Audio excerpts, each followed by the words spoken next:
final function that we need to discuss before we get into the meat of the lecture, where we actually see how to train the network. So this is the update function. The update function takes in uh, the parameter velocity, then the parameters of the network, the gradients with respect to each of these parameters, and it has these two other hyperparameters, which is the learning rate and the momentum term. So how much weight to give it to the momentum term? Currently, it is initialized with some default values. And so learning rate, we have set it to 0.01 and momentum to 0.9. And we can also change this, and we all want to do is we have to get best values for this. We will see how to find that. And now velocity initially is empty, and then we then set velocity. Now velocity will initially be all zeros.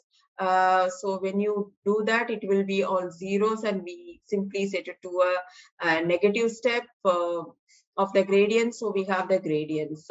So okay, we take a small step. So the learning rate size step in the negative direction of the gradients, right? So gradients will be the slope, but we want to go in the negative direction of the gradient so that we get to a minima. Right, so this is what we got, and this is what we call velocity.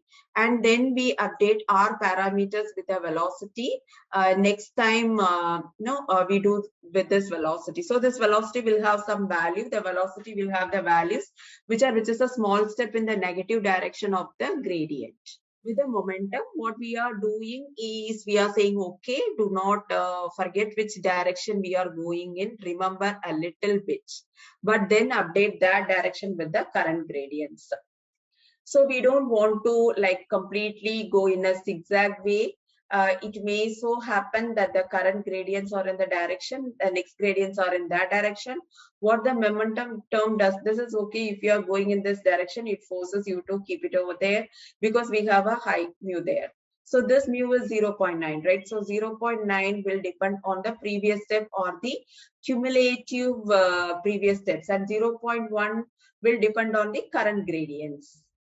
Right, and this is what the current step will look like, and then we will take a step in the direction of the velocity. So again, it is a very simple function. This is what we are doing with the update. And you have seen all this theoretically, but we are just doing it in terms of code. And in the 4 lines, stochastic gradient descent with the momentum. It sounds difficult, but you can see how easy it is to implement it. And in practice, even not, we use packages like Keras, but it is very useful to know what's going on under the hood. All right, so now we define a function which give us the mini batches. So both the images of the data point and the corresponding labels. So here we are converting our entire training into mini batches, and then we return all the mini batches. So we take the training set, we take all the training labels. So this is the entire training set. Features or the images. So 60,000 into. So we can call it with the training set, or suppose we call it with the training set, it says 60,000 into 784. This is just 60,000, and mini batch size is again a hyperparameter, but suppose we set it to 200, right? So what we can then, what does it? So what we want to do is we want to shuffle it. We want to shuffle, and that is why we want to shuffle it. Why? Because we don't want the inputs, and when we, because of this shuffling, we get this name stochastic in gradient descent. And why do we want to shuffle it? So MNIST is a nice data set where it is already shuffled. So when we visualized it, we saw that, right? But suppose it was all fives, all fours, all zeros, all ones, and if you don't shuffle the data set, then what is wrong? What would happen? What would happen is that our gradients will be highly correlated. So our network, so what would the gradient descent do now? It will tell our network to first go in the direction of 5. So it will only teach us how to understand 5, how to recognize 5. Then it will teach it to understand 4. But by now it is forgotten what 5 looks like. right? So it will not work for everything, but the last data set type, right? So this is not good practice. So the first thing that we do is we shuffle the entire data set. It is very easy in Python. We simply call it permutation with a data set which is 60,000. So we got a 60,000 long list. We use it to permute the data set and the corresponding labels. Obviously, we have to permute the labels in the same way. We permuted the data set so that we have the correspondence between the data point and the corresponding label. And then we loop over the data set. And then n is the size of the data set. If we are using training, it would be 60,000, and we loop over it with the steps of mini batch size with steps of say 200, and we create batch, right? So this is a batch because we say, okay, go from 0 to 200. It will be 60,000 and we loop over it with steps of mini batch size, right? With the steps of say 200, and we create batch, right? So this is a batch because we say, okay, go from 0 to 200. Right, so as we go from 0 to, so we take steps of 200 and put it in X batch, take steps of 200 and put it into Y batch, and then we do this, and then put this tuple, put this tuple of X batch and Y batch into mini batches, right here. So what will mini batches have finally? How many tuples it will have? Tuples equal to the size of the set, which is 60,000 or 10,000 divided by the size of mini batch size, right? So 60,000 divided by 200. So this will have 60,000 by 200 tuples. So now we have all the mini batches that we want, right? So we can simply loop over our training set or test set in mini batches. So we call the first element of this mini batch we get. If we take the first element of this list, it will give us one mini batch with the data and its labels. Okay, so far it is good. So we are done with everything for the main function where we now use all this. Now, how we do use all this? We define a function. So this is the training loop, and it takes net, which is the model. It takes the training images, it takes the data set. So the training data set, the test, the training labels. So you can call this, it takes in the various things, and we will call it later. So it takes the training images, the training labels, the mini batch size, which are hyperparameter, the number of epochs to run our training for. So the number of epochs means how many times. So one epoch, look at the data set one. So we have 60,000 images, and if we have to say 3,000 batches, then if we go over 3,000 batches once, then we call it one epoch. Then we have the learning rate, which is hyperparameter, the momentum term, which is another hyperparameter, and then we can also pass it. So the validation images, the validation labels, this is the lambda, which is again a hyperparameter, which we will see how to get a good value for this. So this is the lambda in front of the regularizer, in front of the L2 regularizer on the weights, and this is a verbosity. This is simply how much we want to print. Okay, so these are the inputs to the loop, right? To the training loop. So we create an empty set validation loss for every epoch we create. We call this mini batch function with the training set. We call the mini batch function with the test set or the validation set, and we get mini batches for the training set and mini batches for the validation set. So far, so good. We are set. We have everything that we need. Now we run a loop for the number of epochs we want to run. Suppose we want to run it for 10 epochs. So we go from 1 to 10. For each epoch, we monitor the loss for every batch. So suppose we had 3,000 mini batches in the data set. So if we had 60,000 images, 200 per batch, maybe we have 3,000 batches. So for each of this batch, we will monitor the loss. Similarly, we will monitor the loss for every batch of the validation set. And velocity we have seen earlier will initially be this empty list and will then get initialized to something once we call our update function. So then we loop overall, right? So once we do that, we will loop overall the parameters in the network, right? And for each parameter in the network, we append it to the velocity. And then we also loop over the mini batches, right? So this is where the actual training happens. So now first, what we do the training. We loop over the training batches for each batch. We do a train step. So remember the train step does the bunch of things. It does the forward, then backward of the loss function. And what it does not do is updating the parameters. So remember the train step. It does the forward of a network, it does the forward of the loss function, it does the backward of the loss function, and it also does backward of the network. Backward of the network needs backward, which the loss function gives as. So we also do a train step and we monitor the loss. So we also do a train step and we monitor the loss. So for this batch, whatever loss we got, we save it here. And then we call update. So we had initialized our velocity with the zeros. So I said that velocity has to be zeros initially.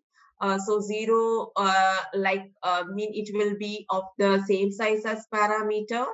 Okay, so we have our parameter which is shaped. We have the velocity which is shaped as parameters, but it is initially all zeros, and then we call the we update the velocity with the parameters here, and the learning rate which we have passed into this function, and the momentum turn which was a term which was again passed. We then so this now training. So this is actually changing these parameters. So after these steps, this would have changed. Okay, so the next is validation. So here we do not train, we simply monitor the value of the loss. So we loop over each batch in the validation set, and we do train step. But the thing to realize is we are not doing update because we don't want to use the test or the validation set to update our parameters. So we want to see, this is a holdout set. We want to see after training with my training set. Because this is the proxy for the real world. So if it works well on this holdout test set, maybe we can deploy it in the real world. Okay, so we then monitor the loss. We get this validation loss and we put it in the validation loss batch list. So we append this list with the validation loss, right? So we have done so far everything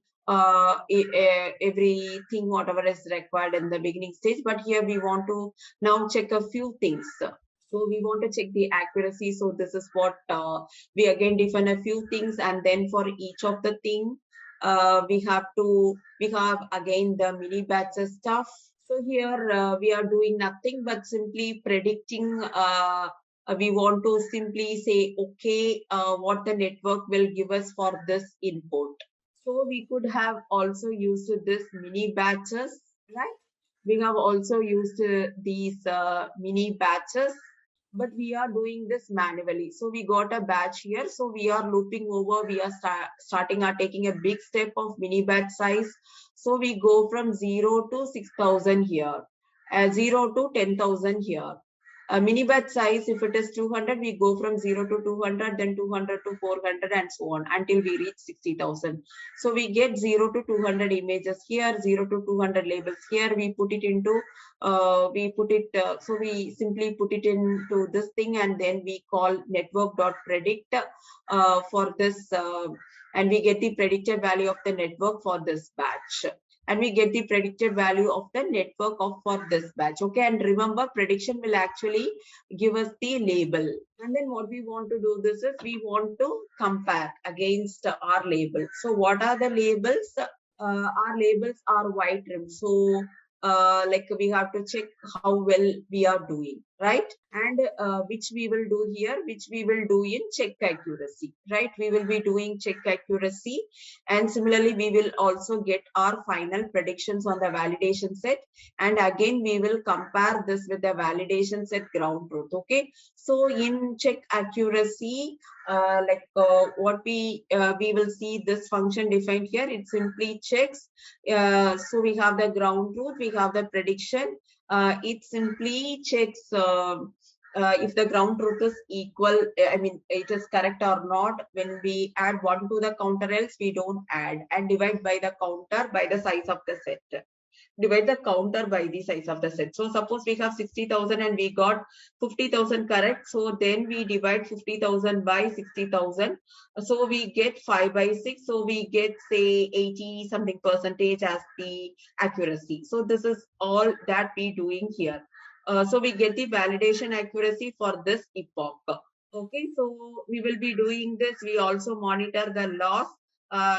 Remember, we were saving our loss for every batch. We will then say, okay, what is the loss for the entire set? We simply need to average it out. So we need to divide it by the size of this. So this will be the training loss.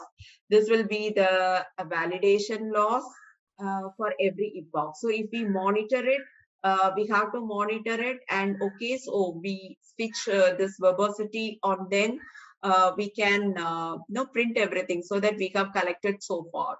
So the mean loss, the training accuracy, which I feel essentially which epoch is it, and how many epochs, and finally what we do is, one of all these epochs get over, we return the network, and along with that we return the accuracy which we have achieved until we have done by doing several epochs. So we had kind of this, so we just walked over it so that we can continue with the babysitting part. Okay, so now suppose what we want to do is, we want to invoke that we have created can remove this.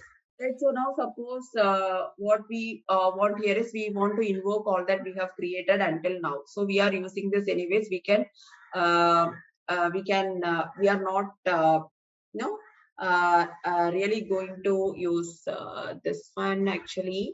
So we are going to use train and test loop. Train and test loop takes in the number of iterations that we want to train it for, the learning rate that we want to use for that training, the lambda or the weight. So the lambda in front of the L2 regularizer, which is on the weights. So the lambda for the weight, decay, and verbosity. We set the learning rate to LR. We say the number of hidden nodes is 10. We say the number of output nodes is 10. So we have a 2-layer network. We go from 784 to this, right? And the learning rate is a hyperparameter which comes from this function. And this is what happens over here. And here we then call and we create an object for the neural network class, and here we can see that 784 to 10. Okay, so here we actually have a single layer network. So we are not even using a 2-layer network, because we want to see how we want to do babysitting. It takes a lot of time for it to run. So we have simply a single layer.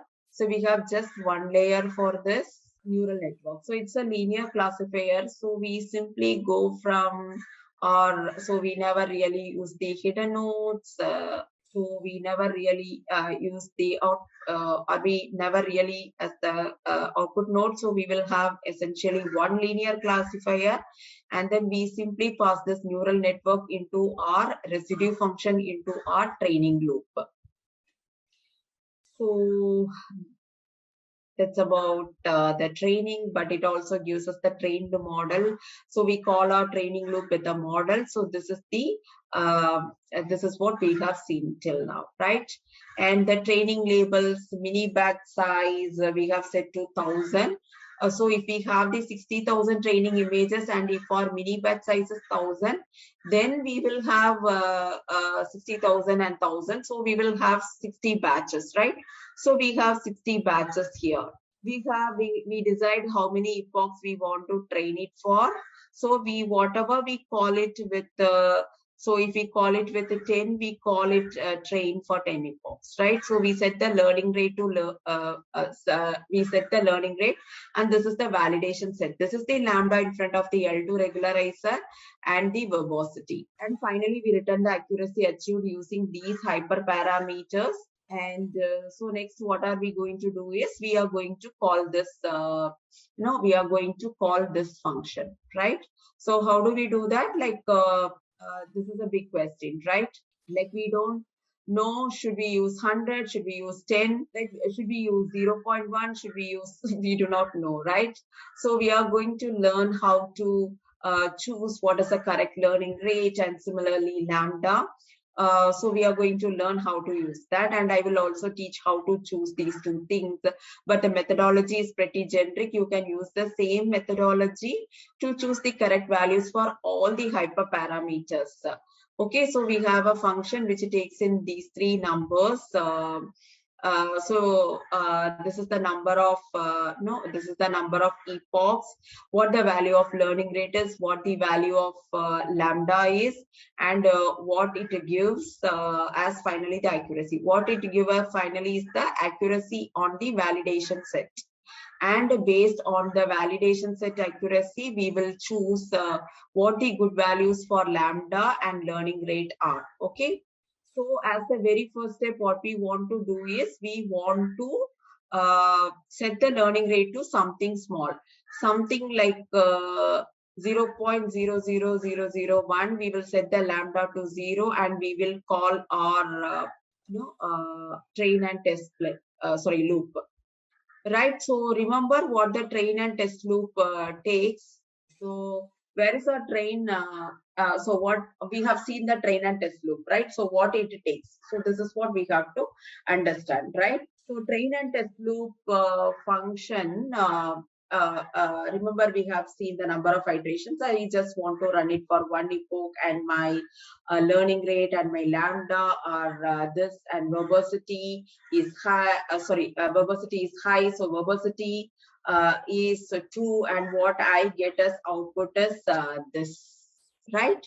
And so what it prints it, okay, the loss is this, and we can see the training accuracy over here. So the first sanity check is completed, and what do you think? To make it, to me, it makes sense, because our training accuracy is about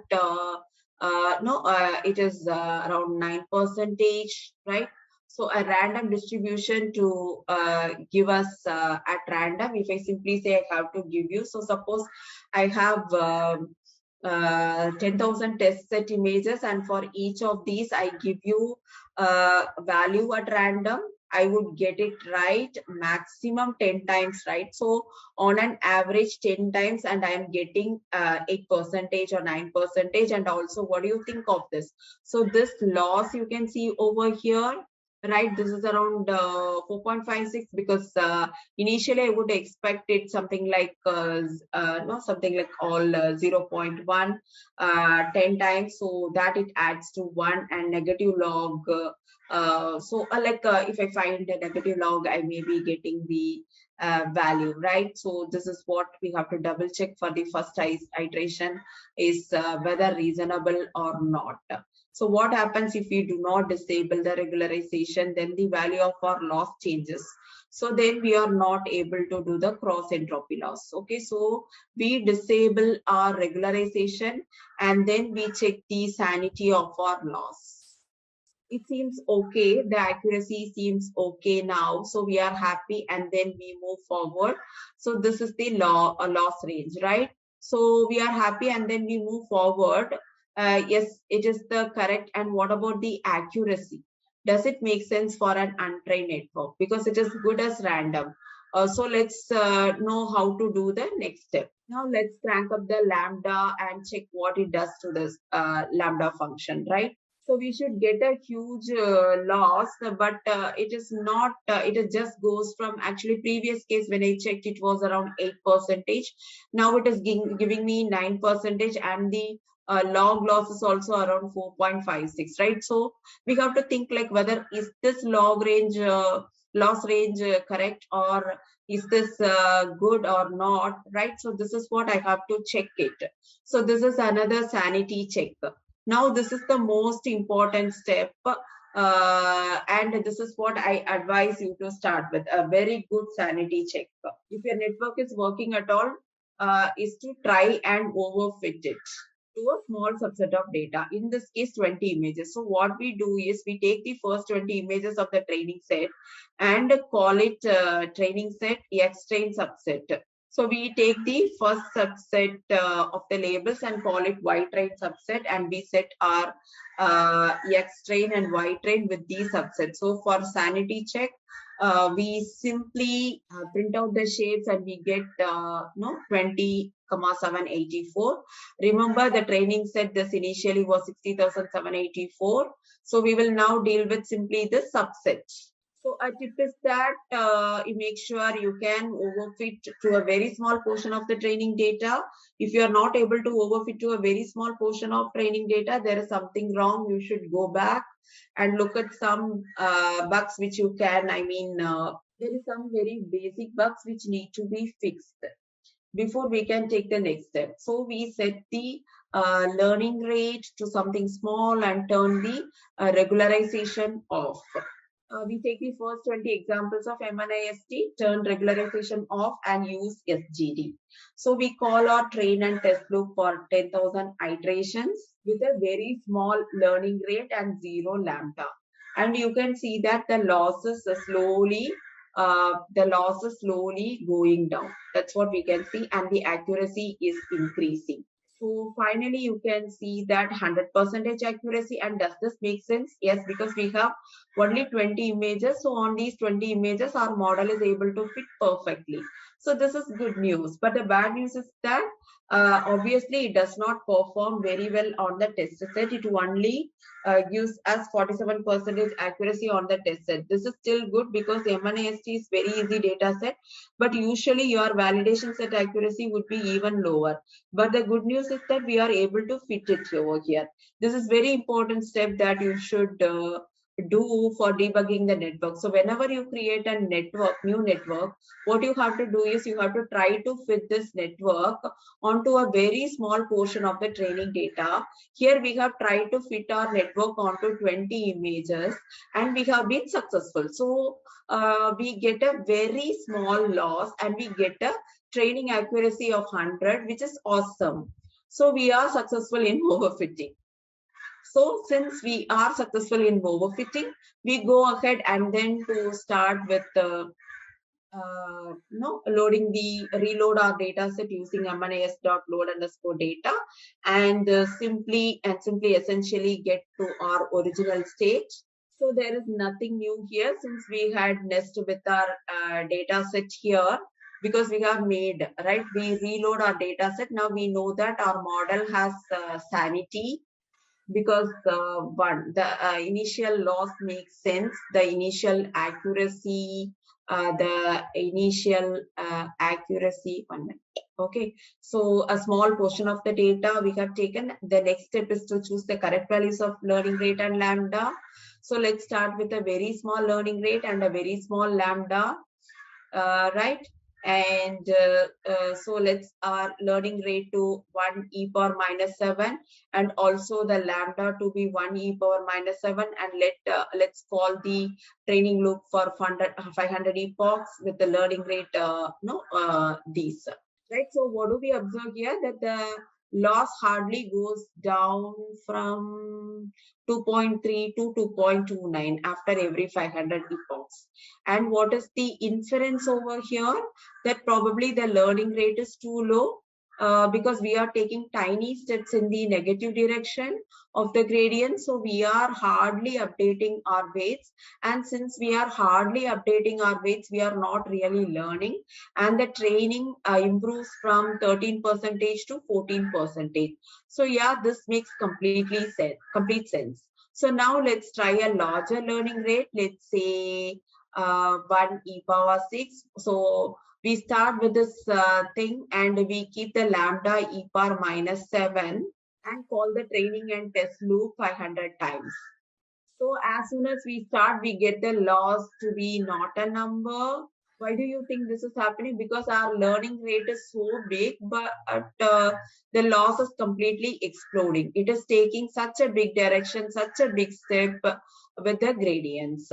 That's going out of the floating point range. So the parameters here, so the parameters get to a stage, say 1,000 or a million, and then we compute the loss using these millions in the parameters, you get a very large number for loss. So we get a NAN. Now, obviously, is whatever we started with.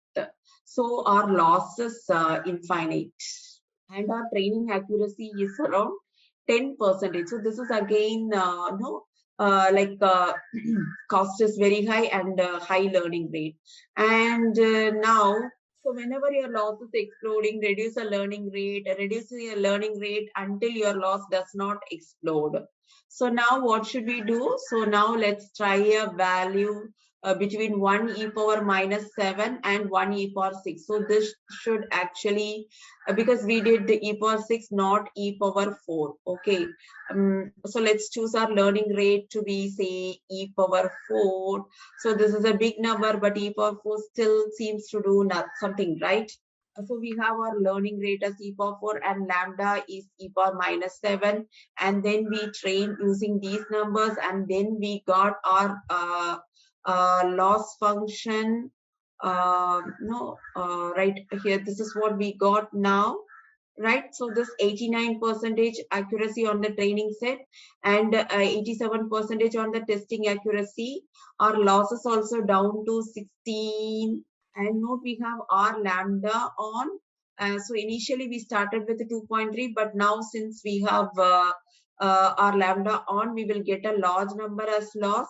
And now the sum of the cross entropy loss and the L2 regularization loss. But this means that the learning rate is still too high. Loss is not decreasing to very small numbers, and probably what we know that is that rough range of the learning rate we should have a somewhere between say 1 e power 4 and e power minus 7. So what we should do is we should not do this manually. What we should do is we should have a cross validation strategy for this. No, where we will do, of course, is to find validation. No, we will see it in a minute. So first in the step, like we should get a rough idea of which parameters work, so which ranges for this hyperparameters work. And in the second step, we will do longer experiments with the finer searches. So we will see what I mean by this shortly, and we should repeat this as necessary, as much as necessary. And a tip for detecting explosions in the solver is whenever the cost goes 3 times the original cost, we should break out early. So even with the regularization added, if the cost is more than 6 point, so we multiply 2.2 with 3.3, so we get 6.6. We should say okay. We should try different hyperparameters for that training. So now we will run 100 experiments. Right now we will run 100 experiments with different hyperparameters. So we will run a loop from 1 to 100. We will create a loop for different hyperparameter combinations. So we will create different learning rates. So we will choose a random learning rate between 10 to the power minus 7. We put a power on 10 to the power minus 7 to 10 to the power 4, right?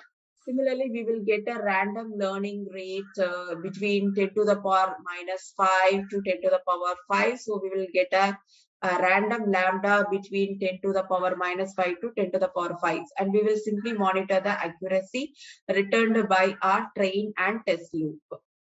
So we will use the learning rate, random learning rate, which we got from here. We will use the random lambda, and we will monitor the value of the validation set accuracy here. And we will print this output. We will say that so for this iteration, for this validation, so we get this much validation accuracy using this learning rate and this lambda, right? So for the first try, we got this much validation and accuracy. And using this learning rate and this lambda from each iteration, when we run this, we get something like this. Okay, so here we are only showing 9. There are, say, a lot of these of 100 such numbers. What do we see over here? So basically, we are trying to understand that learning rate of 10 to the power minus 5 and lambda 0.00001.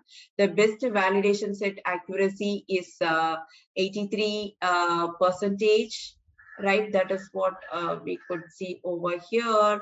And finally, it is we get something nice over here, right? 92.33, and some cases it is no.